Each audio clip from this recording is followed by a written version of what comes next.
ان الحمد للہ نحمده ونصلی علی رسوله الکریم اما بعد فاعوذ باللہ من الشیطان الرجیم بسم اللہ الرحمن الرحیم ان الذین قالوا ربنا اللہ ثم استقاموا تتنزل علیہم الملائکہ اللہ تخافوا ولا تحزنوا وابشروا بالجنة التي كنتم توعدون نحن اولیاؤکم فی الحیاة الدنیا وفی الآخرہ ولکم فیہا ما تشتہی انفسکم ولکم فیہا ما تدعون۔ تمام تر تعریف اللہ رب العزت کے لیے ہے جو مالک کائنات اور خالق ارض و سما ہے، کہ جس نے اس عظیم اور جمیل کائنات کو پیدا کیا، اس کے اندر بے شمار نعمتیں پیدا کیں، اتنی نعمتیں پیدا کیں کہ اگر انسان ان کو گننا چاہے، ان کا شمار کرنا چاہے تو بالکل نہ کر سکے۔ یہ اس خوبصورت کائنات کا پیدا کرنا اور اس کے اندر مختلف اشیاء کا پیدا کرنا، یہ اس انسان کے لیے اس لیے تھا کہ انسان اس کائنات پر، اس میں موجود مختلف نعمتوں پر غور کرے، تدبر کرے اور اپنے رب کی معرفت حاصل کر سکے۔ وہ ان اشیاء کو دیکھ کر غور کرے اور جان لے کہ ان سب کا پیدا کرنے والا ایک بہت ہی عظیم خالق ہے۔ یہ کسی عام انسان کے بس کی بات نہیں کہ وہ زمین میں موجود کسی ذرے کو بھی پیدا کر سکے۔ ساری کائنات کے اندر جو کچھ موجود ہے وہ سب کا سب اللہ سبحانہ و تعالیٰ کا تخلیق شدہ ہے۔ اللہ سبحانہ و تعالیٰ فرماتے ہیں تم سب انسان مل کر ایک مکھی پیدا کرنا چاہو تو تم مکھی پیدا نہیں کر سکے۔ ایک مکھی تمہارے کھانے سے کچھ اٹھا کر لے جائے، تمہارے پاس اتنی طاقت نہیں ہے کہ تم اپنے وہ اٹھائے ہوئے رزق کا حصہ اس مکھی سے واپس لے سکو۔ تو یقیناً انسان مکھی کیا مکھی کا پر پیدا نہیں کر سکتا، تو یہ کسی چیز کا خالق نہیں ہے، یہ تو خود مخلوق ہے، خود پیدا کیا ہوا ہے۔ اور دنیا کے اندر جو کچھ موجود ہے یہ سب چیزیں اللہ نے پیدا کی ہیں، تو اس کا مالک بھی اللہ سبحانہ و تعالیٰ کی ذات ہے۔ اللہ فرماتے ہیں تمام انسانوں سن لو کہ تم تو کھجور کی گٹھلی پر جو باریک جھلی قطمیر ہوتی ہے، تم تو اس کے بھی ملکیت نہیں رکھتے۔ وہ باریک جھلی جس کو آپ پھینک دیتے ہو، کھجور کھانے کے بعد ضائع کر دیتے ہو، وہ باریک جھلی جس کی کوئی وقت اور دقت نہیں ہے، اتنی بے قیمتی شے کہ تم 1 کروڑ جھلیاں اکٹھی کر لو تو وہ 100 روپے کی نہ بکے، اتنی بے قیمتی چیز اللہ فرما رہے ہیں کہ اس ایک جھلی کے بھی تم ملکیت نہیں رکھتے اس کائنات کے اندر۔ تو ساری کائنات کا خالق اور مالک ایک اللہ سبحانہ و تعالیٰ ہے۔ یہ اس کائنات کا ذرہ ذرہ خود گواہی دے رہا ہے، خود شہادت دے رہا ہے کہ اس کائنات کا مالک صرف ایک اللہ ہے۔ انسان کو بس یہ چاہیے کہ اس پر غور کرے اور اپنے رب کی معرفت حاصل کر لے، وہ جان لے کہ میرے بس میں تو ذرہ پیدا کرنا نہیں ہے، یہ سب میرے مالک کی قدرت ہے۔ جب اللہ کی کائنات پر غور کر کے وہ اپنے رب کو پہچان لیتا ہے، اس کی معرفت حاصل کر لیتا ہے، تو پھر جب وہ اللہ کی نعمتوں کو استعمال کرتا ہے تو اس کے بدلے اسے چاہیے کہ وہ اللہ کا شکر ادا کرے، اللہ کی بندگی اختیار کرے، اللہ کے احکامات کے مطابق زندگی بسر کرے۔ ایسا کرنے والا انسان ہی مسلمان کہلاتا ہے۔ مسلمان کے معنی ہی فرما بردار کے ہیں کہ انسان اپنے رب کے آگے شکر گزاری، اس کی فرما برداری میں زندگی بسر کر دے۔ اللہ سبحانہ و تعالیٰ سورہ حامیم سجدہ کے اندر فرماتے ہیں ان الذین قالوا ربنا اللہ، بے شک وہ لوگ جنہوں نے کہا ہمارا رب اللہ ہے، یعنی وہ لوگ جنہوں نے اللہ کو اپنا رب بنا لیا، اللہ کو اپنا رب کہا، اللہ کو اپنا رب سمجھا۔ یقیناً اللہ سبحانہ و تعالیٰ اس ساری کائنات کے رب ہیں، پالن ہار ہیں۔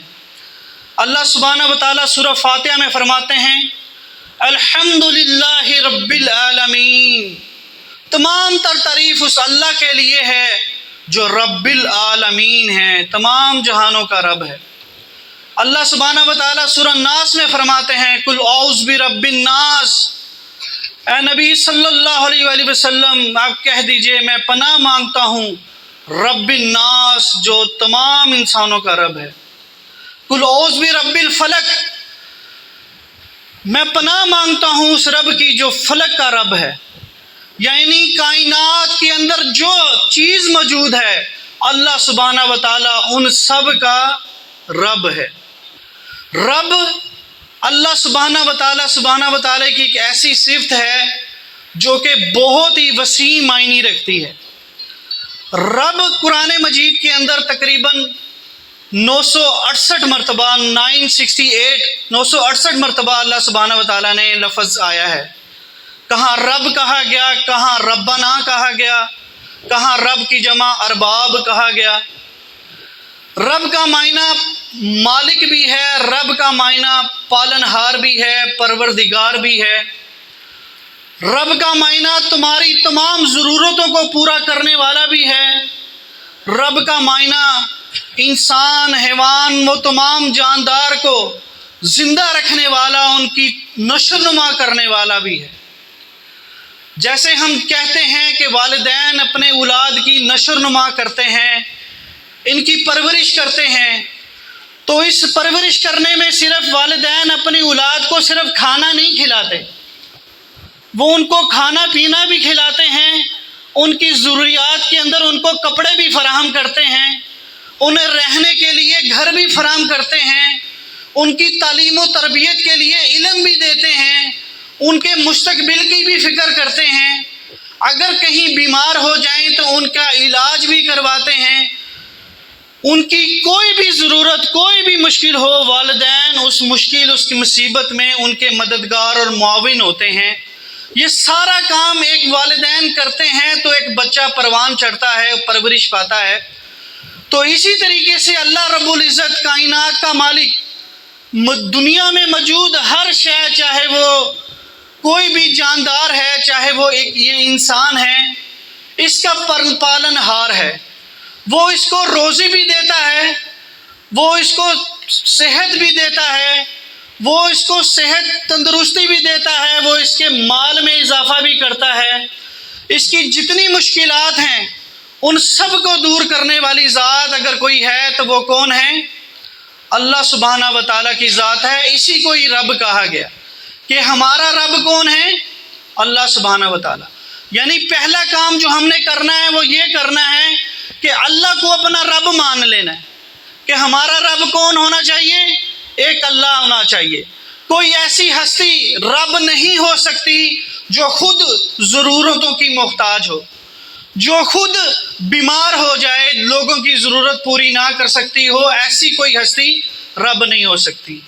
اللہ ہی ہے جو ہمارا رازق ہے، ہمارا مالک ہے، وہی داتا ہے، وہی دستگیر ہے، وہی مشکل کشا ہے، ہماری مشکلوں کو دور کرنے والا ہے، وہی ہماری بیماریوں میں ہماری تندرستی دینے والا ہے، وہ ہر کام کا بنانے والا ہمارا کارساز ہے۔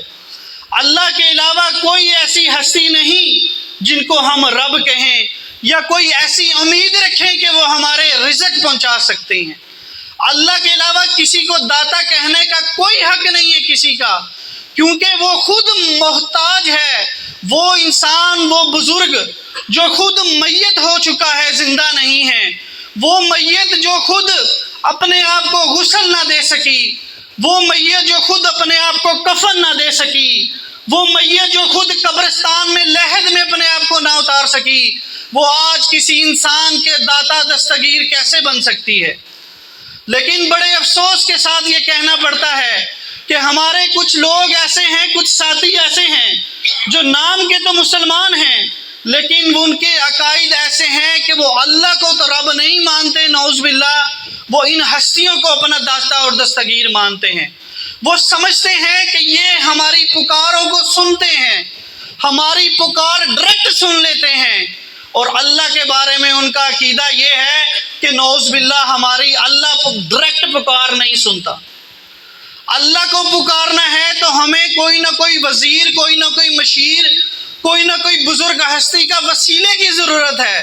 نعوذ باللہ اللہ ڈائریکٹ نہیں سنتا، لیکن یہ مرا ہوا انسان، یہ فوت شدہ ہستی جس کی جسم کو مٹی کھا چکی ہے، جو منو من مٹی کے نیچے دفن ہے، عقیدہ یہ ہے کہ یہ ڈائریکٹ سن لیتے ہیں ہماری پکاروں کو۔ یہ زندہ ہستیاں جو موجود ہیں، ان کی تابع داری کی جائے، ان کی جو ہے وہ پیروی کی جائے تو یہ ہماری مشکلوں کو ٹال دیتی ہے۔ یہ عقیدہ ہم نے بنا لیا ہے، تو کہاں ہم نے اپنے اللہ کو اپنا رب مانا، بلکہ نعوذ باللہ اللہ میں تو خامی نکال دی کہ اللہ ہماری بات ڈائریکٹ نہیں سن سکتا، اس کو وسیلے کی ضرورت ہے۔ یقین جانو اللہ اس کفر سے پاک ہے۔ اللہ فرماتے ہیں میں تو تمہارے شارک سے بھی زیادہ قریب ہوں۔ اللہ فرماتے ہیں وہ تمام وسوسے جو تیرے دل میں اٹھتے ہیں میں تو اس سے بھی واقف ہوں۔ تمہارا رزق پہنچانا، تمہاری ضرورتوں کو پہنچانے والا، تمہاری ضرورتوں کو پوری کرنے والا اگر کوئی ہے تو وہ صرف کون ہے؟ اللہ سبحانہ و تعالیٰ ہے۔ اس لیے ساتھیو جو پہلا درس ہم نے سمجھنا ہے وہ یہ کہ ہم اپنا رازق، اپنا مشکل کشا، اپنا حاجت روا، اپنا بگڑی ہوئی کو بنانے والا، اپنا ہر مشکل سے نکالنے والا، میرے سارے کام بنانے والا اگر کوئی ہے تو وہ ایک اللہ ہے۔ اس بات کو ماننا ہے اور ساری دنیا تک یہ پیغام پہنچانا ہے، کیونکہ وہ لوگ جو اللہ کو رب نہیں مانتے یہ ایسا شرک کر رہے ہیں جس کے بارے میں اللہ نے فرمایا کہ میں سارے گناہ چاہوں تو بخش دوں، لیکن یہ شرک جیسی گناہ عظیم، ظلم عظیم کو کبھی نہیں بخشوں گا۔ ایسا شخص کے اوپر میں نے جنت حرام کر دی ہے، وہ کبھی جنت میں داخل نہیں ہو سکتا۔ اس لیے اللہ کو اپنا رب ماننا، اس کی طاقت، اس کا تعارف کروانا دنیا کے لیے بہت ضروری ہے۔ یہ وہ مشن ہے جو ہر مومن مسلمان کا ہوتا ہے۔ وہ جانتا ہے کہ میں نے اللہ کو اپنا رب ماننا ہے اور ساری دنیا کو بتانا ہے کہ اللہ وہ ہے جو کون ہے؟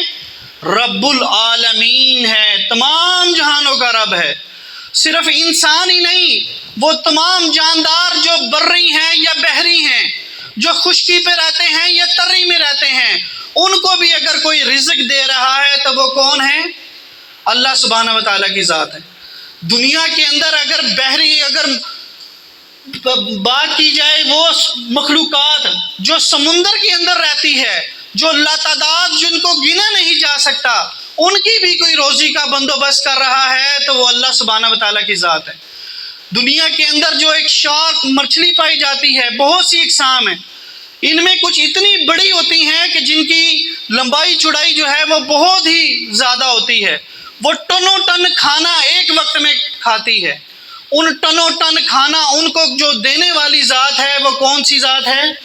اللہ سبحانہ و تعالیٰ کی ذات ہے۔ انسان ذرا غور تو کر، تیرا یہ چھوٹا سا میدا جو ایک یا دو روٹی سے بھر جاتا ہے، اس کے لیے تو اللہ کے غیروں کو پکارتا ہے۔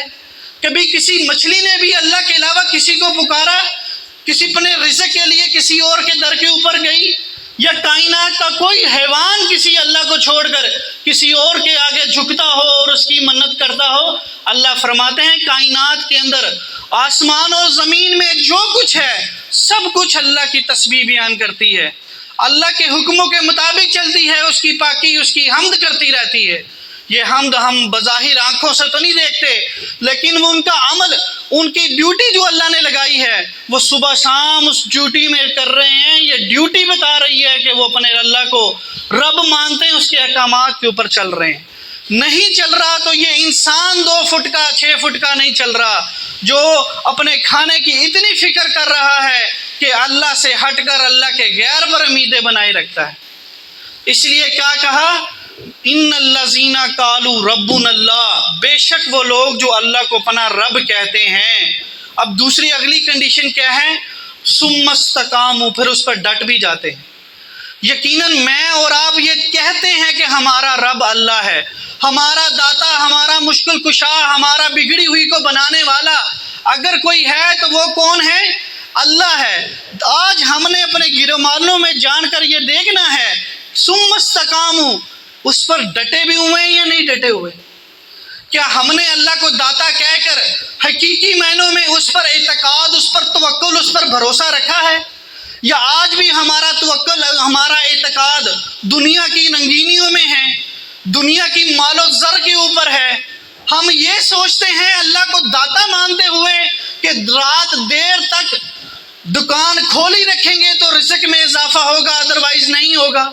کیا ہم یہ عقیدہ رکھتے ہیں کہ اپنے کاروبار، اپنی نوکری کو فوقیت دیں، نماز کو ترک کر دیں، اس سے ہمارے رزق میں اضافہ ہوگا؟ اگر یہ سوچتے ہیں تو میرے ساتھیوں ذرا بتاؤ، ہم نے اللہ کو اپنا رب کہاں مانا ہے؟ اس پر جمے کیسے؟ ہم تو سوچتے ہیں جتنی دیر محنت کریں گے اتنی زیادہ کمائی ہوگی، جتنی زیادہ مارکیٹنگ، فحاشی اور یعنی اپنے کاروبار میں لائیں گے اتنی زیادہ کمائی ہوگی۔ ہم نے تو یہ جو دنیا کے ٹیکس ہیں یہ بنا لیے ہیں مارکیٹ، یہ چاہتے ہیں کہ یار ٹھیک ہے دنیا ہے، کرنا پڑتا ہے، دنیا کے ساتھ چلنا پڑتا ہے اگر روزی کمانی ہے، اور بھول جاتے ہیں کہ ساری روزیوں کا دینے والا کون ہے؟ اللہ سبحانہ و تعالیٰ ہے۔ اس لیے اللہ سبحانہ و تعالیٰ دوسری جگہ بھی فرماتے ہیں، سورہ حجرات ہے، اللہ تعالیٰ فرماتے ہیں انما المؤمنون الذین آمنوا باللہ ورسولہ، بے شک مومنین تو وہی لوگ ہیں، صیغہ حصر ہے، مطلب یہی لوگ مومن ہیں، الذین آمنوا باللہ ورسولہ، جو ایمان لاتے ہیں اللہ پر اور اس کے رسول پر، ثم لم یرتابوا، پھر شک میں ہرگز نہیں پڑتے، شک نہیں ہرگز نہیں کرتے، وہ ڈٹ جاتے ہیں، وہ ان کا عقیدہ اتنا پکا ہوتا ہے کہ وہ دنیا کی پھر پرواہ نہیں کرتے، پھر وہ اللہ کے دین کو سیکھنے، اس کو کونے کونے تک پہنچانے کے لیے جد و جہد میں لگ جاتے ہیں، وہ اللہ کے قرآن کو پڑھنے اور پڑھانے میں لگ جاتے ہیں، ان کی ساری فکریں اس اسلام کے دین کی سربلندی کے لیے، اس کی سوچ کے اندر فکر میں ان کی ساری زندگی بسر ہو جاتی ہے۔ وہ پھر کاروبار کی بڑھوتری کے لیے نہیں پلاننگ کرتے، وہ اپنے بچے کی مستقبل کے لیے پلاننگ نہیں کرتے، وہ اپنے آگے خاندانوں اور اپنے جائیدادوں میں اضافے کے لیے پلاننگ نہیں کرتے، ان کی پلاننگ ٹوٹل پھر اللہ کی رضا کے لیے ہو جاتی۔ کیوں؟ وہ جان جاتے ہیں کہ یار میرا رازق اللہ ہے، اللہ نے مجھے دینا ہے اور اللہ ہی مجھے دے گا، جو رزق اللہ نے مجھے لکھ دیا ہے وہ مجھے مل کر رہے گا، کوئی کائنات کی طاقت میرے رزق کو روک نہیں سکتی۔ اللہ سبحانہ و تعالیٰ سورہ انعام کے اندر فرماتے ہیں، سورہ یونس کے اندر فرماتے ہیں کہ یہ کائنات جن کو تم اللہ کے علاوہ پکارتے ہو، یہ نہ تمہیں کوئی نفع پہنچا سکتے ہیں نہ کوئی نقصان پہنچا سکتے۔ اللہ فرماتے ہیں اگر میں کوئی تمہیں تکلیف دینا چاہوں، کوئی مصیبت دینا چاہوں تو یہ کائنات مل کر تمہیں اس مصیبت سے ٹال نہیں سکتی۔ اگر میں تمہارے لیے کسی خیر کا ارادہ کر لوں تو کوئی میرے فضل کو روکنے والا نہیں ہے۔ جب کرنے والی ذات اللہ کی ہے تو بھروسہ اس پہ رکھنا ہے، تو اسی کے اوپر جم جانا اصل میں ایمان کے تقاضا ہے، اصل میں یقین کی کیفیت ہی ایمان ہے، ورنہ دعوے دار تو بہت ہیں، لا الہ الا اللہ محمد رسول اللہ صلی اللہ علیہ وسلم پڑھنے والے تو بہت ہیں، لیکن آج کیوں مسلمان برباد ہوا ہے؟ آج کیوں مسلمان کو جو ہے وہ ہر جگہ سے باتیں سننی پڑتی ہیں؟ کیونکہ مسلمان نے وہ کردار نہیں اپنایا جو کردار محمد عربی صلی اللہ علیہ وسلم نے ہمیں سکھایا تھا۔ آپ کوئی ایک مجھے صحابی کی مثال بیان کر کے بتا دیں جنہوں نے اسلام قبول کرنے کے بعد جو ہے وہ اپنا سارا وقت دین کے لیے نہیں بلکہ تجارت کے لیے لگایا ہو۔ جنہوں نے اسلام کو قبول کیا انہوں نے یہ بات جان لی کہ یہ دنیا تو فانی ہے، یہ دنیا تو مٹنی ہے، اصل دار الاخرہ ہے، اصل گھر جو ہے وہ میرا آخرت کا گھر ہے۔ اس لیے ابو بکر صدیق رضی اللہ تعالیٰ عنہ کی زندگی دیکھیں کہ جب وہ اسلام سے پہلے سرداروں میں سے تھے، سرداروں میں سے مکے کے کئی غلاموں کو آزاد کروایا، اچھا تجارت رکھتے تھے، لیکن جب خلیفہ بنے مسلمانوں کے، اسلام قبول کرنے کے بعد پہلی خلافت آئی تو ایک وقت تھا کہ ان کے کپڑوں پر پیبند لگے ہوئے تھے، اپنے کپڑوں پر پیبند لگائے ہوئے تھے۔ کیا بات سامنے آتی ہے کہ انہوں نے ساری زندگی جو کچھ کمایا وہ اس دین پر خرچ کر دیا اور اپنی تگ و دو اس دین کے ہٹ کر دنیا اکٹھی کرنے میں نہیں لگ گئے، دنیا کمانے میں نہیں لگ گئے، وہ یہ بات اسلام سے قرآن سے سمجھ گئے تھے کہ یہ دین دنیا جو میں اکٹھی کروں گا اس کا مجھے حساب دینا پڑے گا، لیکن جس کے لیے مجھے کوشش کرنی ہے، جس کے لیے مجھے دنیا میں بھیجا گیا ہے، جو ڈیوٹی جو اسلام ہم پر ذمہ داریاں لے کے آیا ہے، اصل وہ ذمہ داریاں ہیں جو اگر میں ادا کروں تو میرا رب مجھ سے راضی ہوگا، جس کے بدلے میں مجھے جنت ملے گی۔ یہ بات انہوں نے سمجھ لی تھی۔ تو میرے ساتھیوں، آج میں نے اور آپ نے اللہ کو رب بنا تو لیا، کہہ تو لیا، لیکن اس پر جمنے کے لیے ہم تیار نہیں ہیں۔ ہماری مصروفیات اسلام سے ہٹ کر دنیاوی کاموں میں زیادہ صرف ہوتی ہیں۔ ہم دین کے لیے وقت نکالنے کے لیے تیار نہیں ہیں۔ ہم گھروں سے نکل کر اللہ کے دین کو پھیلانے کے لیے تیار نہیں ہیں۔ یہ قرآن جو ہمارے لیے پیغام آیا تھا، بہت افسوس سے کہنا پڑتا ہے ہم نے اس کو مکمل تک ابھی تک نہیں پڑھا۔ مکمل قرآن کا ترجمہ اب تک ہم نے نہیں سیکھا کہ اللہ ہم سے کیا جو ہے وہ بات کرنا چاہتا ہے۔ اس سے بڑی کیا اس مسلمان کی جو ہے بدقسمتی ہوگی۔ تو میرے ساتھیوں، جب اللہ کو اپنا رب کہا ہے، یقیناً یہاں بیٹھا ہر انسان کہتا ہے میرا رب اللہ ہے، تو میرے بھائیوں اس پر جم بھی جاؤ۔ اللہ جم جانے کا تقاضا کرتا ہے۔ اللہ کہتے ہیں کہ اسلام کے اندر پورے کے پورے داخل ہو جاؤ، آدھے تیتر آدھے بٹیر نہ بنو۔ ایسا نہ کرنا یہودیوں کی طرح کہ قرآن کے کچھ حصے پر ایمان لے آنا اور کچھ کے اوپر نہ لانا۔ دنیا میں تم اگر ایسا کرو گے تو دنیا میں ذلیل و خوار ہو کے رہ جاؤ گے جیسے آج ہو گئے ہو، اور آخرت کے اندر شدید ترین عذاب میں داخل کر دیے جاؤ گے۔ یہ وعید اللہ نے سنائی ہے۔ تو جم جانا ہے۔ اور میں سمجھتا ہوں اگر انسان سورہ طلاق کی آیت نمبر 2-3 ہے، اس کا اگر غور سے ترجمہ سمجھ لے تو میں نہیں سمجھتا کہ انسان اپنی ساری زندگی اللہ سے دین سے ہٹ کر اپنے رزق کے لیے مارا پھرے گا۔ اللہ سبحانہ و تعالیٰ فرماتے ہیں وہ لوگ جو کوئی اللہ سے ڈر جائے گا، جو لوگ یا وہ انسان جو اللہ سے ڈرے گا تو اللہ اس کے لیے ایسے رستے نکال لے گا، اس کی مشکل دور کر دے گا، اس کی مشکل دور کر دے گا، اور اسے ایسی جگہ سے رزق دے گا جس کی جگہ اسے گمان بھی نہیں ہوگا۔ مطلب ایسی جگہ سے اسے روزی دے گا جس کا وہ گمان بھی نہیں کر سکتا۔ اور یاد رکھنا، اللہ فرماتا ہے میں اس کے لیے کافی ہوں جو مجھ پر بھروسہ رکھتا ہے۔ تو میرے ساتھیوں، صرف یہ بات ہم نے ذہن میں رکھنی ہے۔ اللہ فرماتا ہے تو مجھ سے ڈر تو صحیح، تو میرے لیے تقویٰ تو اختیار کر، تو میرے دین کے راستے کے اوپر لا، تو خود ہی دیکھا ہے تیری پریشانیاں کیسے دور ہوتی ہیں، کس طریقے سے مصیبتیں تجھ سے دور جاتی ہیں، اور میں تمہیں ایسی جگہ سے رزق دوں گا جس کا تو نے گمان بھی نہیں کیا ہوگا۔ اور اللہ اپنے بندے کے لیے کافی ہے، اس کے لیے مددگار، اس کا کارساز اللہ کافی ہے۔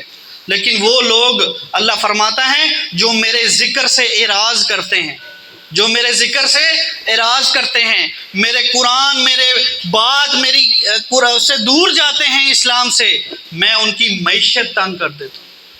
سورہ الحاقہ اللہ فرماتا ہے میں اس کی معیشت تنگ کر دیتا ہوں۔ دنیا میں کوشش کرتا ہے میں مال کما لوں، اللہ فرماتا ہے ساری زندگی اسی تگ و دو میں لگا رہتا ہے، اسی تگ و دو میں لگا رہتا ہے، کبھی اس کی پوری نہیں پڑتی۔ مال دیکھتا ہے کہ جہاں ڈھیر لگ گئے ہیں، کوئی نہ کوئی ایسی مصیبت یا بیماری لاحق ہو جاتی ہے کہ وہ سارا اکٹھا کیا ہوا مال وہاں ضائع ہو جاتا ہے، انسان کو پتہ بھی نہیں لگتا۔ کیا وہ انسان زیادہ بہتر ہے جو مال کے ڈھیر تو لگا لے لیکن کوئی ایسی بیماری آ جائے جس پہ اس کا سارا مال ظرف ہو جائے، یا وہ انسان بہتر ہے جو 2 وقت کی صرف روٹی کمائے لیکن اللہ نے اسے صحت اور تندرستی اور اچھی زندگی دی ہو؟ وہ بہتر ہے، یقیناً وہ انسان بہتر ہے۔ تو میرے ساتھیوں، اللہ نے ہم سے تقاضا کیا ہے، اللہ نے کہا ہے وہ لوگ جنہوں نے مجھے رب کہا ثم استقاموا، پھر اس پر ڈٹ گئے، پھر آگے کیا فرمایا؟ تتنزل علیہم الملائکہ، پھر ہم پر ان پر جو ہے قیامت والے دن ملائکہ کو نازل کریں گے، اور وہ کیا کہیں گے؟ اللہ تخافوا ولا تحزنوا، اب تمہیں خوف کھانے کی کوئی ضرورت نہیں ہے، کوئی غم کرنے کی کوئی ضرورت نہیں ہے۔ کیوں؟ کیونکہ اللہ کو اپنا رب بنا کر ڈٹ گئے تھے۔ اب ان کو خوف کیسا، اب ان کو کس قسم کا غم کیسا؟ ان کو پتہ ہے ہمارا کارساز کون ہے۔ دنیا کے اندر اگر کوئی علاقے کا چودھری ہماری حمایت کر دے، ہمارے کاندھے پر ہاتھ رکھ دے تو ہم چوڑے ہو جاتے ہیں، یار ہمارے فلاں ہماری سپورٹ ہے، ہمیں دیکھتے ہیں، ہمیں معاشرے میں کون کچھ کہہ کے دیکھتا ہے، ہمیں کوئی کہہ گے گا تو اس کی شامت نہ آ جائے گی، وہ بڑا ہی اچھلتا پھرتا کہ مجھے فلاں بڑے کی سپورٹ ہے۔ لیکن اگر جس کے پیچھے اللہ کی سپورٹ ہو، اللہ اس کے پیچھے کھڑا ہو، اللہ اس کے کام بنانے والا ہو، اس کو تو زیادہ اور چوڑا ہونا چاہیے. اس کو حقیقت میں نہ کوئی خوف ہوگا نہ کوئی غم ہوگا. یہ ایسا دل کے اندر جذبہ پیدا ہو جائے گا، ایسی اطمینان کی کیفیت اس کے دل کے اندر آ جائے گی، پھر وہ کسی سے نہیں ڈرے گا. یہ ہے وہ ٹیسٹ جو میں نے اور آپ نے کر کے دیکھنا ہے. اگر آج ہم خوف سے دور ہیں، غم سے دور ہیں، تو خوشخبری ہے آپ کے لیے کہ آپ نے واقعی اپنے رب کو، اللہ کو اپنا رب مان لیا ہے. لیکن اگر آج ہمیں خوف ہے غربت کا، آج ہمیں خوف ہے اپنے بچوں کے مستقبل کا، ہمیں خوف ہے اپنے بچیوں کی شادیوں کا، تو یقین جانو کہ کہیں نہ کہیں اس توکل کی کمی ہے. اللہ کے رب ہونے پر کچھ نہ کچھ تھوڑا سا شک باقی رہ گیا ہے جو پورا کرنے کی ضرورت ہے. ہمیشہ اپنے اللہ کو اپنا کارساز سمجھیے. اس کے لیے اللہ فرماتے ہیں کہ جو میرے لیے کوئی چیز کی قربانی کرے گا. دنیا میں اگر کسی کے لیے ہم کوئی قربانی دیتے ہیں تو ہمیشہ وہ ہمارا احسان مند رہتا ہے یا نہیں رہتا؟ وہ کہتا ہے یار اس نے میرے لیے فلاں ٹائم یہ قربانی دی تھی، یار میں تیرا شکر گزار ہوں، احسان مند ہوں، تو نے میرے لیے یہ کام کیا تھا. اگر آپ اللہ کے لیے کوئی قربانی دیں، اللہ کے لیے اپنے کاروبار کو بند کر کے مسجدوں کے اندر آئیں، اللہ کے لیے دین پھیلانے کے لیے اپنے جیب سے پیسہ خرچ کریں اور اس دعوت کو آگے پہنچانے کے لیے نکلیں، آپ اللہ کے لیے اپنے گھر باروں کی محفلوں سے نکلیں، اب اسلامی اور مسلمانوں کی گیدرنگ کے اندر بیٹھیں اور اسلام کی تبلیغ اس کے پرچار کے لیے کوششیں کریں. جب آپ یہ قربانی دیں گے اللہ کے لیے تو کیا آپ کو لگتا ہے اللہ آپ کا احسان مند نہیں ہوگا؟ اللہ نہیں کہے گا کہ ہاں اس نے میرے لیے قربانی دی ہے تو میں اس کے لیے کافی ہوں. اس لیے اللہ فرماتے ہیں کہ میں وہ میرا بندہ جو میرے کاموں میں لگ جاتا ہے میں اس کے کاموں میں لگ جاتا ہوں، اس کے سارے کام بنا دیتا ہوں، اس کو خبر بھی نہیں ہوتی. اور حقیقت کے اندر اگر کوئی چیز چاہیے وہ تو آخرت کا گھر ہے، وہ تو مرنے کے بعد کی زندگی ہے جس کو میں نے اور ساری انسانیت نے دیکھنا ہے اور جھیلنا ہے، اور پتہ لگے گا کہ اس کے اندر کون کامیاب ہوا ہے. اللہ فرماتے ہیں کہ جو لوگ اللہ کو اپنا رب مان لیں گے ہم ان پر ملائکہ نازل کریں گے، وہ ان کو کہیں گے کہ نہ آج غم کھاؤ نہ خوف کرو، وہ ابشروا بالجنت التی کنتم توعدون، اور خوشخبری ہے تمہیں اس جنت کی جن کا تم سے وعدہ کیا گیا تھا. جو وعدہ میں نے اپنے رسول کے ذریعے کیا تھا، جو وعدہ میں نے اپنے مومنین کے ذریعے کیا تھا، اس قرآن مجید فرقان حمید کے اندر سند نازل کی تھی، جو بشارتیں میں نے تمہیں سنائی تھی، آج اس وعدے کی تکمیل کا دن ہے، آؤ اس جنت کے اندر داخل ہو جاؤ. اور پھر آگے کیا فرماتے ہیں؟ اللہ فرماتے ہیں فرشتے کہیں گے نحن اولیاؤکم فی الحیات الدنیا وفی الآخرہ، ہم تو تمہارے دوست ہیں دنیا کے اندر بھی اور آخرت کے اندر بھی رہیں گے. یقیناً مومن کا ایک فرشتہ دوست بن جاتا ہے. جیسے میں نے کہا اللہ تمہارے کام بنانے لگ جاتا ہے، تمہارا کارساز بن جاتا ہے، وہ انہی فرشتوں کے ذریعے ہماری مدد کو آتا ہے. آپ جانتے ہیں کہ پیارے نبی اکرم صلی اللہ علیہ وآلہ وسلم نے جتنی بھی جنگیں لڑی اس پر اللہ سبحانہ وتعالیٰ نے فرشتوں کے ذریعے بھی مدد بھیجی ہے. جیسے شیطان ایک مومن کے خلاف اس کی کاروائیوں میں اس کو بھٹکانے کے لیے لگ جاتا ہے، ویسے ایک مومن کا مددگار اللہ جو ہے جب بن جائے تو وہ اپنے فرشتوں کے ذریعے اس کی مدد بھی کرتا ہے. یہ وہ چیز ہوتی ہے کہ جب ایک ایمان والا انسان جب کسی گناہ کی طرف جاتا ہے تو اس کے دل میں ملامت آتی ہے، وہ خوف کھاتا ہے کہ یار یہ کام کروں گا اللہ ناراض ہو جائے گا، میں نہیں یہ ایسا نہیں کرتا. وہ جو رک جانا ہے یہ اللہ کی یقیناً مدد ہے جو تو آپ کے پاس آتی ہے. ایک ایمان والا، ایک صحابی کی مثال اسی طرح سے بتائی گئی کہ ایک صحابہ اکرام رضوان اللہ اجمعین چھوٹے سے چھوٹے گناہ کو بھی پہاڑ جتنا سمجھتے تھے کہیں ہم سے یہ سرزد نہ ہو جائے، کہیں چھوٹے سے چھوٹا گناہ نہ ہم کر بیٹھیں. تو اس سے ہم نے ساتھیوں بچنا ہے. اللہ فرماتے ہیں کہ ہم ان کو جنت کی خوشخبری دیں گے جو ان سے وعدہ کیا گیا تھا. پھر فرشتے کہیں گے ہم تمہارے دوست ہیں، دنیا کے اندر بھی تھے اور آخرت کے اندر بھی ہوں گے. وَلَكُمْ فِيهَا مَا تَشْتَهِي أَنفُسُكُمْ، اور وہاں تمہیں وہ ملے گا جس کی تم خواہش کرو گے. انسان دنیا میں کتنی خواہشیں کرتا ہے اور کیا کچھ اسے میسر ہے آپ کے پتہ ہے، آپ کے سامنے ہے. جتنی مرضی دولت بادشاہوں کو مل جائے لیکن وہ کبھی بھی رجتا نہیں ہے، اس کی خواہش کبھی بھی پوری نہیں ہوتی. اللہ فرماتے ہیں قیامت والے دن میں نے جنت جانے والے جنتیوں کے لیے ان کی تمام خواہشوں کا بندوبست کر رکھا ہے. جو اس کی خواہش ہوگی وہ اس کو ملے گا۔ یہ بات بھی بڑے سمجھنے والی ہے۔ جب آپ کوئی چیز کھانا چاہتے ہو، آپ کے سامنے طرح طرح کی ڈشیں آ جائیں، لیکن جو آپ چاہتے ہیں وہ موجود نہ ہو، آپ کا دل اچھا ہوگا، خوش ہوگا؟ آپ کہو گے یار آج تو چاول کھانے کا من تھا، باقی ساری چیزیں موجود ہیں، چاول نہیں ہے تو آج وہ مزہ نہیں آیا۔ اگر چاول موجود ہے اور کچھ بھی نہیں ہے، آپ کا شوق ہے، آپ پسند کرتے ہیں، آپ کی خواہش ہے، تو اگر وہ چیز مل جائے تو آپ راضی ہو جاتے ہیں، باقی چاہے کچھ ہو نہ ہو، آپ کہتے ہیں یار یہ مل گیا یہی کافی ہے میرے لیے۔ تو اسی لیے اللہ نے کیا فرمایا، انسان جب تو جنت کے اندر داخل ہوگا تو جو کچھ تو مانگے گا، جو تیری خواہش ہوگی تجھے وہ دے دیا جائے گا۔ تو یہ نہیں کہے گا کہ اللہ نے بہت کچھ دے دیا، جو میں چاہتا تھا وہ تو ملا ہی نہیں۔ نہیں نہیں، جو تو خواہش کرے گا وہ تجھے مل جائے گا۔ اب صرف یہاں تک بات ختم نہیں کی اللہ نے، کیونکہ وہ اللہ سبحانہ و تعالیٰ جانتے ہیں کہ ہر انسان کی سوچ، اس کی خواہش الگ ہے۔ ایک بچہ کیا خواہش کر سکتا ہے زیادہ سے زیادہ، کیا مجھ سے ملے، اور ایک بڑا، ایک پڑھا لکھا، ایک سوسائٹی میں رہنے والا کیا خواہش کر سکتا ہے؟ اللہ فرماتے ہیں جو تو نے خواہش کی وہ تجھے ضرور ملے گا۔ پھر اللہ فرماتے ہیں وَلَكُمْ فِيهَا مَا تَدَّعُونَ، تمہیں وہ کچھ ملے گا جو تم طلب کرو گے۔ نُزُلٌ مِّن غَفُورٍ رحیم، یہ یاد رکھو یہ ابتدائی مہمان نوازی تھی تمہارے رب کی طرف سے، جو تم نے مانا تمہیں مل گیا۔ اللہ سبحانہ وتعالیٰ سورہ فرقان مجھے یاد آ رہی ہے، اللہ فرماتے ہیں کہ وہاں پر میں نے تمہارے لیے ایسی جنت میں چیزیں بنا کے رکھی ہیں جس کو کسی آنکھ نے آج تک نہیں دیکھا۔ تمہاری سوچ گمان میں وہ چیزیں نہیں ہیں جس کے لیے اللہ نے تیار کر رکھی ہیں۔ پہلے انسان نے آیا، کیا مانگتا ہے انسان؟ انسان نے اپنی خواہش کی تمام چیزیں مانگ لی، اللہ نے کہا ہاں پوری ہو گئی، اب یہ لے جو میں نے تیرے لیے تیار کر رکھا ہے۔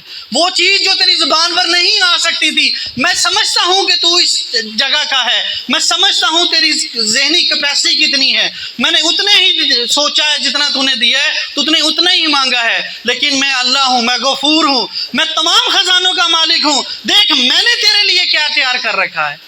اللہ بے شمار نعمتوں کا ہمیں جو ہے وہ دے گا جنت کے اندر، جو جس کو ہم گن نہیں سکیں گے۔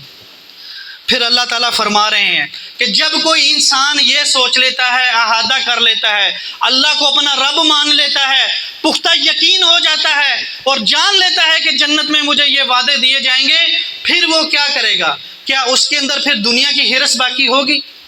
کیا وہ دنیا اکٹھی کرنے میں لگے گا؟ کیا وہ دنیا کے فائدے کے اوپر اپنا وقت ضائع کرے گا یا دین کے لیے نکلے گا؟ پھر اس کے لیے جو پہلا کام ہوگا، جو اس کی پہلی سوچ ہوگی، وہ یہ ہوگی کہ میں خود جہنم سے بچا ہوں تو میں ساری انسانیت کو جہنم سے بچا دوں، میں خود جہنم سے بچا ہوں تو میں اپنے گھر والوں کو جہنم سے بچا دوں، اپنی اولاد، اپنی بیوی، اپنے والدین، اپنے عزیز رشتہ دار، گویا پوری انسانیت کو اس جہنم سے بچا لوں، یہ میرا فرض باقی رہ جاتا ہے۔ پھر وہ کیا کرتا ہے؟ اگلی آیت میں اللہ فرماتے ہیں وَمَنْ أَحْسَنُ قَوْلًا مِّمَّنْ دَعَا إِلَى اللَّهِ، اور سب سے بہترین قول اس شخص کا ہے جو اللہ کی طرف بلاتا ہے، پھر اس کا کام، اس کا مقصد دعوت الی اللہ باقی رہ جاتی ہے۔ جب وہ تمام فکروں سے آزاد ہو جاتا ہے، پھر ایک ہی فکر اسے رہتی ہے کہ میں خود کو اور اپنی تمام انسانیت کو اس آگ سے بچا لوں، پھر اس کی کوشش کرتا ہے، پھر وہ دعوت الی اللہ کے اندر جڑ جاتا ہے۔ اللہ فرماتے ہیں اس سے بہتر کام انسان کے لیے اور کوئی نہیں، اس سے بہتر قول اور کوئی نہیں۔ اس لیے اللہ کے رسول صلی اللہ علیہ وآلہ وسلم نے فرمایا کہ تم میں سے سب سے بہترین وہ ہے جو قرآن سیکھتا ہے اور آگے سکھاتا ہے، جو پڑھتا ہے اور پڑھاتا ہے، جو میرے قرآن کی دعوت، اللہ کے پیغام کو ساری دنیا تک پہنچاتا ہے، اس شخص سے بہتر ہو کوئی انسان نہیں۔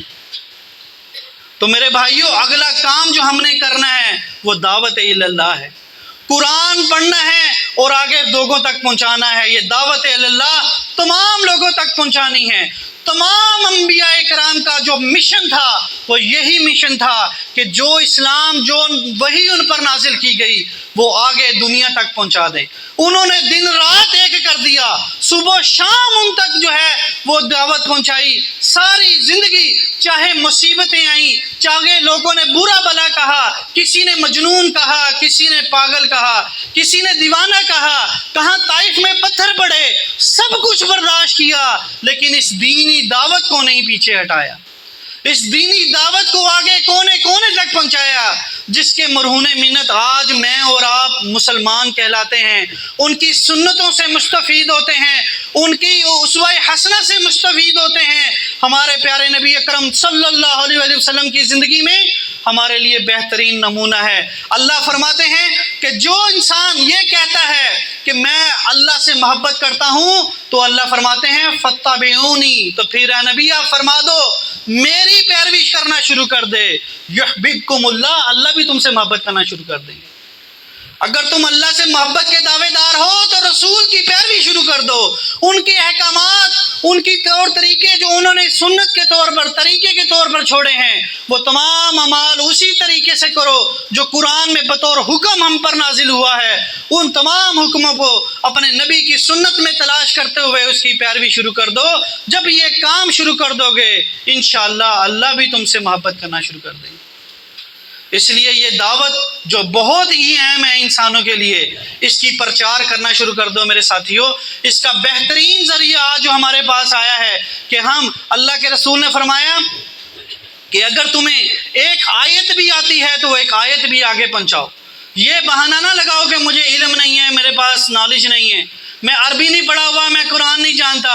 اللہ فرماتے ہیں، اللہ کے رسول نے فرمایا اگر ایک آیت سمجھ گئے ہو نا، سورہ فاتحہ سمجھ گئے ہو، سورۃ اخلاص سمجھ گئے ہو، جو سورت سمجھ گئے ہو چھوٹی سورت، بس اس کو پکڑ لو اور ساری دنیا میں پھیلانا شروع کر دو، لوگوں کو اسی کے اوپر قائل کر دو۔ یہی بہت بڑی بات ہے، ایک ایک انسان تک اس پیغام کو پہنچاؤ۔ تمام انبیاء کرام نے یہی مشن جو ہے وہ ساری زندگی بنایا۔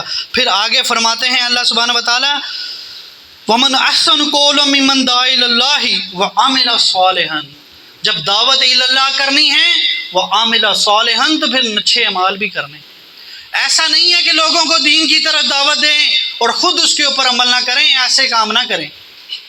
ایسا کام کرنے والا اللہ کو ہرگز پسند نہیں ہے جو لوگوں کو تو کہے لیکن خود اس کے اوپر عمل نہ کرے، ایسا کام نہیں کرنا۔ اس لیے آپ ذرا غور کریں اس بات کے اوپر کہ جب نبی اکرم صلی اللہ علیہ وآلہ وسلم پر وحی نازل ہوئی، جب اعلان نبوت ہوا، تو وہ بیوی جو گھر میں آپ کے ساتھ 15 سال سے نکاح میں تھی، فوراً اسلام قبول کر لی کہ محمد صلی اللہ علیہ وسلم میں ایمان لاتی ہوں آپ کے اوپر، آپ یقیناً اللہ کے نبی ہیں، سچے نبی ہیں، کیونکہ 15 سال میں نے کبھی بھی آپ کے اندر کوئی برائی نہیں دیکھی، کوئی برا کام نہیں دیکھا، آپ تو یتیموں کی، مسکینوں کی کفالت کرنے والے ہیں، کبھی آپ نے کسی کو جھگڑے کے اندر کوئی برے القاب سے نہیں پکارا، فوراً ایمان لے آئیں۔ آپ کا رفیق، آپ کا ساتھی ابو بکر صدیق رضی اللہ تعالیٰ عنہ، جب آپ تک پیغام پہنچا آپ بھی فوراً ایمان لے آئے۔ وہ جانتے تھے کہ یہ میرا دوست ہے، اس کی کیسی نیچر ہے، اس نے تو ساری زندگی کبھی کسی کو جھوٹ تک نہیں بولا۔ کیا آج میرے اور آپ کے عمل کی گواہی کوئی دے سکتا ہے؟ کوئی دوست ہمارے عمل کی گواہی دے سکتا ہے؟ دوست چھوڑو، کیا ہمارے گھر والے ہماری گواہی دے سکتے ہیں اچھی؟ وہ کہیں گے پیٹھ پیچھے جا کے تو دیکھیں ہماری کیا حالت ہوتی ہے۔ ہم اپنے گھروں میں اچھے نہیں ہیں، بڑے افسوس کی بات ہے، ہم اپنے دوستوں کے اندر اچھے نہیں ہیں، ہمیں پتہ ہے ہمارے اندر کیا برائیاں ہیں، اور پھر ہم یقین کرتے ہیں اللہ کو ہم نے اپنا رب بنا لیا ہے، جنت کی امید بنائے ہوئے ہیں، مسلمان کہتے ہیں، ایمان رکھتے ہیں، کوشش کر رہے ہیں جنت کی، لیکن اپنے اعمال کو درست کرنے کے لیے تیار نہیں ہے۔ تو یہ بہت بڑا نقصان ہوتا ہے دعوت کو، یاد رکھیے۔ آج کسی نہ کسی وجہ سے جو دعوت ہماری پیچھے رہ گئی ہے، کسی نہ کسی وجہ سے دعوت اتنی وسیع طور پر نہیں پھیلی، اس کی سب سے بڑی وجہ بے عملی ہے، یاد رکھیے۔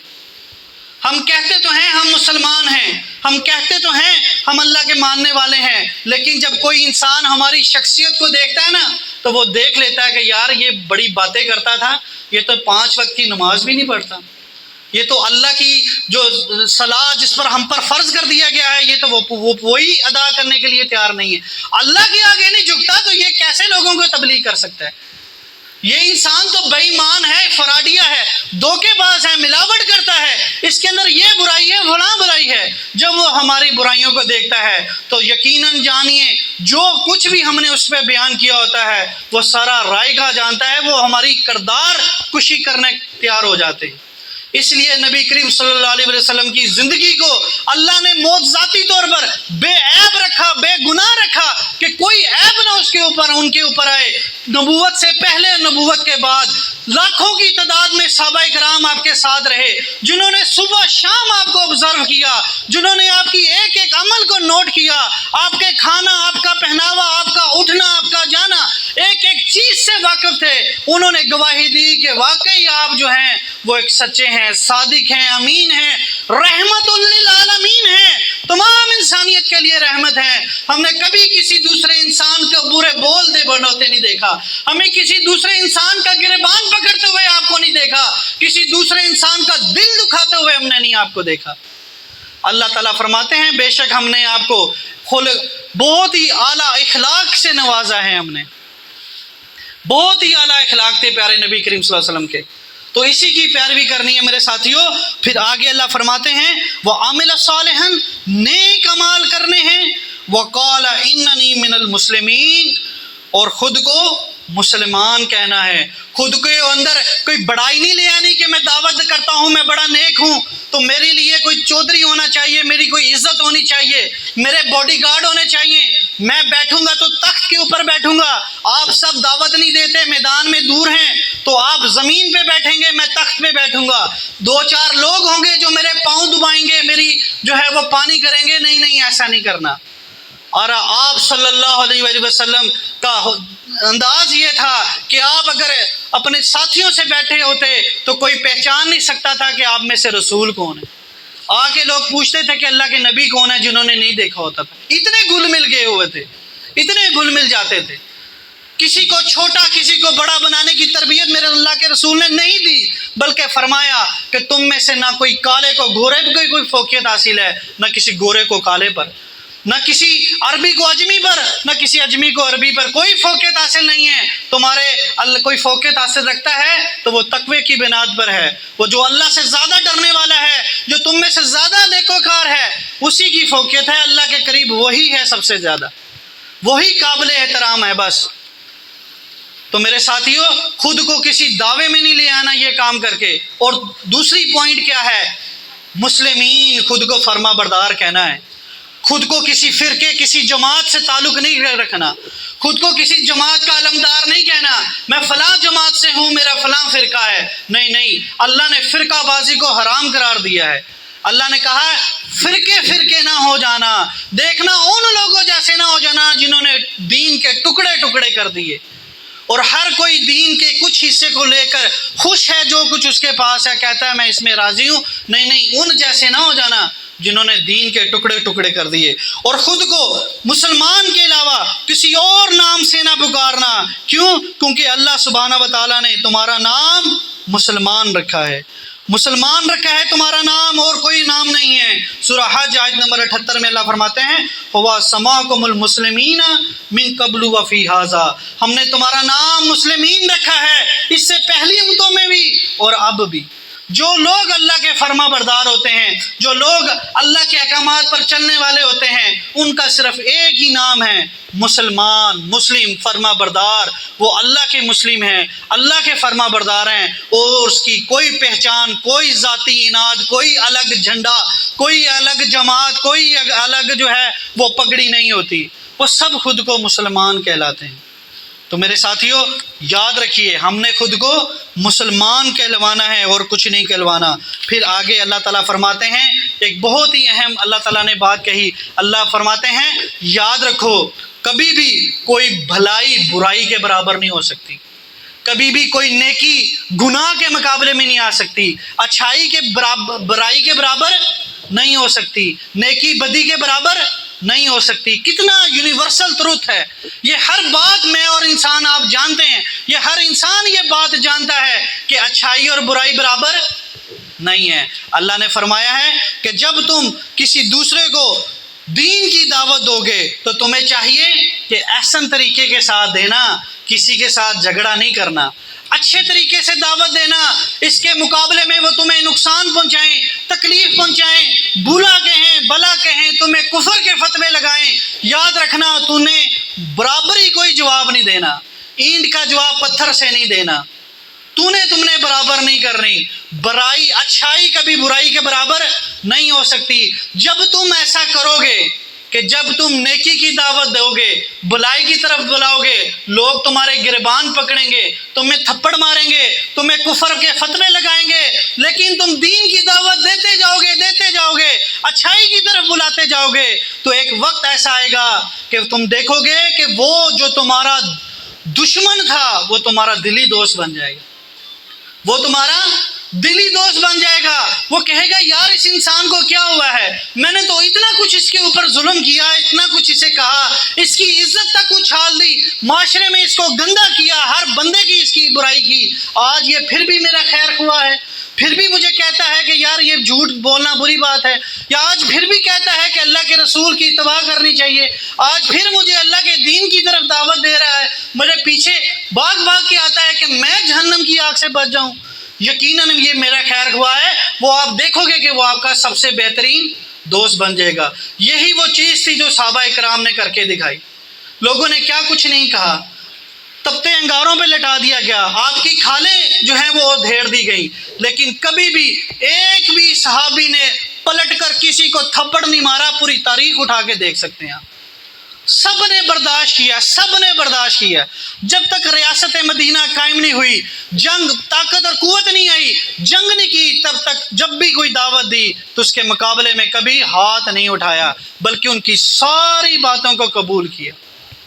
اس لیے اللہ فرماتے ہیں کہ جب تم یہ کام کرو گے نا، جب تم صبر سے کام لو گے، جب تم دیکھو گے کہ یار تم اچھا کہہ رہے ہو، وہ برائی کر رہے ہو، تو پھر تم دیکھو گے کہ وہ دشمن تمہارا کیا بن جائے گا، دوست بن جائے گا. اور آخر میں اللہ تعالیٰ سبحانہ و تعالیٰ فرماتے ہیں وَمَا يُلَقَّاهَا إِلَّا الَّذِينَ صَبَرُوا.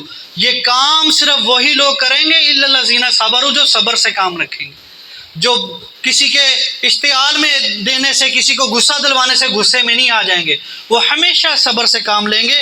پھر اللہ فرماتے ہیں وَمَا يُلَقَّاهَا إِلَّا ذُو حَظٍّ عَظِيمٍ. بے شک یہ ہمت کا کام بڑے ہمت والے لوگوں کو ملتا ہے. یہ کام، یہ صبر جیسا جو ہیرا ہے، یہ ہر کوئی نہیں حاصل کر پاتا. یہ بڑے ہمت، بڑے نصیبے والے لوگ ہوتے ہیں جو اس بات کو پان لیتے ہیں. تو یہ وہ چار اللہ سبحانہ و تعالیٰ نے ہم سے خطاب کیا. اب اگر ذرا غور کریں کہ وہ خطاب، وہ باتیں جو سورہ العصر کے اندر اللہ ہمیں فرماتے ہیں، جو ہمیں کہتے ہیں کہ تم نے خسارے سے بچنا ہے تو ایمان لے کے آؤ، عمل صالح لے کے آؤ، دعوت دو اور صبر کرو. وہی چار پیغام اللہ سبحانہ و تعالیٰ نے کتنے خوبصورت انداز میں یہاں بھی بیان کر دیے. پہلے کہا اللہ کو رب مان پر اس پر جم جاؤ، ایمان پکا کرو، ایمان مضبوط رکھو. پھر کہا عمل صالح کرو، پھر کہا اللہ کی طرف بلاؤ، پھر کہا اینڈ میں کہ جو بھی مشکل اس کے اندر آئیں پھر اس پر صبر کرو. اتنا صبر کرو کہ دشمن خود جو ہے وہ زیر ہو جائے، خود تلوار گرا دے کہ بھائی اس کے بس، میرے بس کی بات نہیں ہے، اس کو چیلنج کرنا. یہ تو بہت ہی جو ہے وہ حق کی راہ کی طرف بلا رہے. تو میرے ساتھیوں، آج کا پیغام صرف اتنا ہی تھا کہ ہم نے اللہ کو اگر رب مانا ہے، اس پر یقین کے ساتھ جم جائیں. اللہ کے علاوہ کسی کو اگر رازق نہیں مانتے نا، تو خود کو بھی اپنا اللہ کے مقابلے میں رازق نہ مانیں. یہ نہ سوچیں کہ میں رات دیر تک دکان کھولی رکھوں گا تب زیادہ منافع آئے گا، ادروائز مجھے منافع نہیں مل سکتا، ادروائز میری زندگی اچھی نہیں ہو سکتی، میری گھر میں خوشحالی نہیں آ سکتی. نہیں، یہ اعتقاد نہیں رکھنا. اللہ کے دین کے لیے جب کچھ تم چھوڑو گے، اللہ فرماتے ہیں میں تمہیں اس سے بہتر دے دوں گا. تمہیں رزق کا تمہارا بندوبست میں کروں گا، تمہیں وہاں سے میں رزق دوں گا جہاں تم نے گمان نہیں کیا ہوگا، اور اللہ تمہارے لیے کافی ہے. تو میں ساتھیوں سے درخواست کرتا ہوں کہ اللہ پر ایمان رکھتے ہوئے اس دین کی دعوت کو مضبوطی سے تھامیے اور اس کے اوپر ورک کرنے کی ضرورت ہے. آج جس طریقے سے ہر جگہ کفر و شرک کا اندھیرا ہے، ہر جگہ جہاں اللہ کے ساتھ شریک بنایا جا رہا ہے، چھوٹی ان کی صفات کے اندر بھی شریک مانا جا رہا ہے، اللہ کے رسول صلی اللہ علیہ وسلم کی سنتوں کو چھوڑ کر بدعات کو اسلام کا نام دے دیا گیا ہے، وہاں اشد ضرورت ہے کہ ہم گھروں سے نکلیں، کاروبار کو چھوڑیں اور اس دین کی فکر کرتے ہوئے، اپنے آپ کی فکر کرتے ہوئے اس دین کو سیکھیں. بھی سب سے پہلے سیکھیں. بغیر سیکھے آگے نہ چلیں، سب سے پہلے سیکھیں اور پھر آگے پہنچائیں۔ اللہ سے دعا کرتے ہیں اللہ تعالیٰ سبحانہ و تعالیٰ ہمیں عمل کرنے کی توفیق عطا فرمائے۔ سبحان ربک رب العزت عما یصفون وسلام علی المرسلین والحمد للہ رب العالمین۔